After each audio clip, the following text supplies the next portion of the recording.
रो मत गंगा। अरे बोल ना, क्या हुआ? तू बताएगी नहीं तो मुझे कैसे मालूम होगा? बोल। माँ जी, मैं इनकी पत्नी हूँ, इनके बच्चे की माँ हूँ, लेकिन जब देखो घर किसी के सामने बेइज्जती करते रहते हैं, गाली गलौज करते हैं। आज तो हाथ भी उठाया, चाचा पर तो हाथ उठा चुके हैं। आज बस किसी का फोन आया, मैंने पूछ लिया भाई किसका फोन है, नाराज हो गए। पूरब, ये तुमने अच्छा नहीं किया। अरे वो तुम्हारी पत्नी है, तुम्हारे बच्चे की माँ है। मुझे मालूम है वो मेरी पत्नी है, आपको बताने की जरूरत नहीं है। एक पत्नी को एक पत्नी की तरह ही रहना चाहिए। और आप ही ने कहा था ना कि एक पति पत्नी को आपस के मामले खुद ही सुलझा लेने चाहिए, तो आप बीच में क्यों बोल रही हैं? और वैसे भी मेरा और आपका रिश्ता क्या है? ये मेरा मामला है, मेरा मसला। मैं जैसे मर्जी चाहूं सुलझाऊं। और वैसे भी अपने मामलों में मुझे पराम की दखलंदाजी पसंद है। पूरब, फिर बकवास शुरू कर दी दीदी के साथ? माँ, मेरे और गंगा के बीच में बात हो रही थी, ये आगे बीच में टांग अड़ाने। अरे ये हमारा घर है, हम जैसे मर्जी चाहे रहें। अरे इनका अपना घर है, वहां जाए ना, अपने बेटे की प्रॉब्लम समझे। पूरब, तुझे पता है ना दीदी यहाँ क्यों है? अगर ये यहाँ नहीं होती तो इस घर का मेरा ख्याल कौन रखता? क्या तू जानता नहीं मेरी तबीयत कितनी खराब थी? लेकिन अब तो तुम्हारी तबीयत ठीक है ना मां? अब इनकी यहाँ पर क्या जरूरत है? अब यहाँ पर क्यों रुकी हैं? इसलिए क्योंकि इनके पति जनार्दन यहाँ पर रह रहे हैं। अब यहाँ से क्यों नहीं जाती है? हमारे सर पर बैठी हुई है।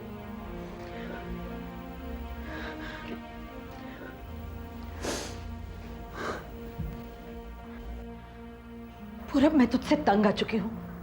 पहले भी तूने दीदी के साथ बदतमीजी की और अब तो उन्होंने तुझसे माफी भी मांग ली, फिर भी तेरी अकल ठिकाने नहीं आई। माँ, ये सीता और जनार्दन इस घर में तुम्हारे साथ क्या खेल खेल रहे हैं तुम्हारे अभी समझ में नहीं आ रहा है। पूरब,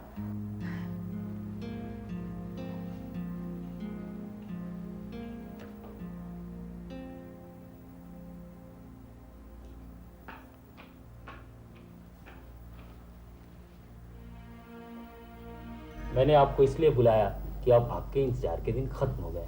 आपका फ्लैट पूरी तरह से तैयार है, आप कभी भी शिफ्ट कर सकते हैं।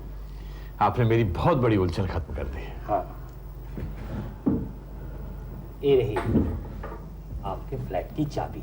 Thank you very much. इसमें थैंक यू की क्या जरूरत? आपने मुझे रकम दी, मैंने आपको फ्लैट। जी। ये रहे पेपर्स, इस पे आप साइन कर दें। जी।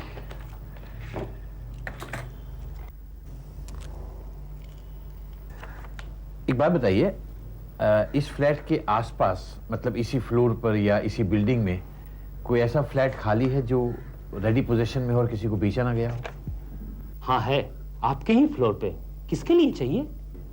है, मेरे बहुत करीबी हैं। एक और रिक्वेस्ट है, इस फ्लैट को थोड़े दिन के लिए रोक लीजिएगा, मैं बहुत जल्दी इसके बारे में आपको बताऊंगा। ओके मिस्टर जनार्दन, मैं आपके फोन का इंतजार करूंगा। Thank you. अब तो थैंक यू कर सकता हूं ना? Thank you.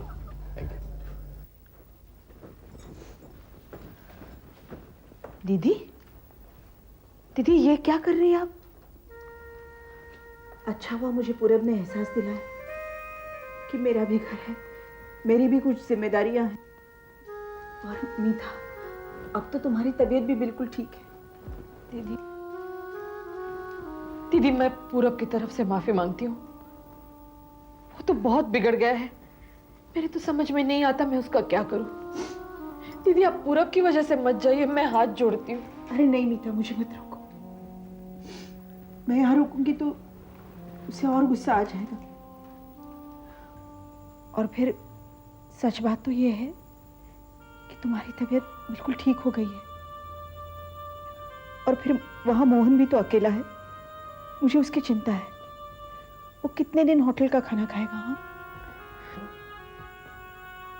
उस घर में जो चल रहा है उसका भी तो हल निकालना है ना मुझे। दीदी मुझे लगता है पूरब की बदतमीजी से आप इतनी नाराज हैं कि आप यहाँ फिर कभी नहीं आएगी।